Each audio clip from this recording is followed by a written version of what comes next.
Je vous remercie. Mes chers collègues, Monsieur le maire, nous délibérons à propos des conséquences de la crise sanitaire et de la stratégie budgétaire à adopter face aux dépenses municipales qu'elle occasionne. Nous avons pris connaissance des différentes lignes budgétaires qui concernent notamment des dépenses en équipement des personnels et en adaptation bien nécessaires des différents locaux gérés par la mairie. Ces dépenses, qui occasionnent la décision d'un échelonnement compte tenu de leur montant, confirment que nous vivons à Toulon une situation exceptionnelle, inédite.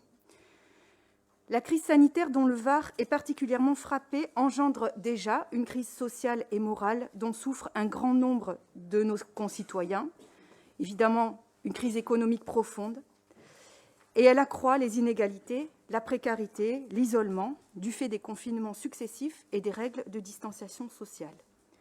En France, 300 000 personnes sont sans domicile, rappelons-le. Elle touche particulièrement les jeunes, et c'est notamment sur ce sujet que nous souhaitons attirer l'attention du conseil municipal. 1 million de jeunes vivent au-dessous du seuil de pauvreté, ce seuil ayant augmenté de 50% entre 2012 et 2018. Sur Toulon, c'est un Toulonnais de moins de 30 ans sur 4 qui vit au-dessous de ce seuil de pauvreté. C'est le pacte républicain qui en est ébranlé, c'est la promesse de l'égalité des chances qui en est fragilisée, et encore plus vivement en cette période.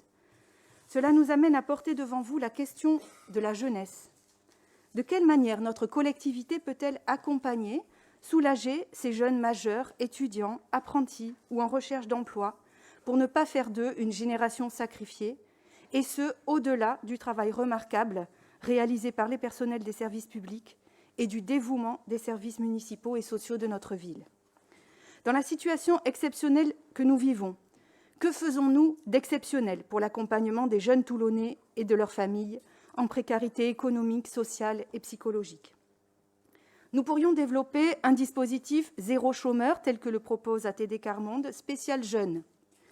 Nous pourrions soutenir par des bons d'achat valables uniquement dans les commerces toulonnais la sécurité alimentaire de nos enfants et de notre jeunesse, qui n'est hélas pas assurée, et du même coup aider le petit commerce.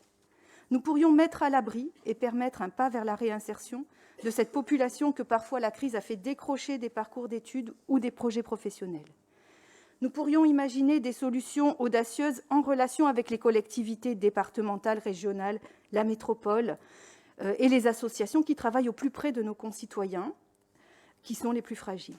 Un forum ouvert à tous sur des projets citoyens de relance, des assises de la jeunesse, Monsieur le maire, pourrait être le point de départ d'un projet de rebond pour ceux qui sont l'avenir de notre société. Car s'il est bien nécessaire de prendre en compte sur la durée les dépenses exceptionnelles liées à la gestion d'une crise qui nous impacte, il est urgent aussi d'investir dans la durée pour permettre à notre jeunesse de retrouver confiance dans l'action publique et d'envisager un avenir. Je vous remercie.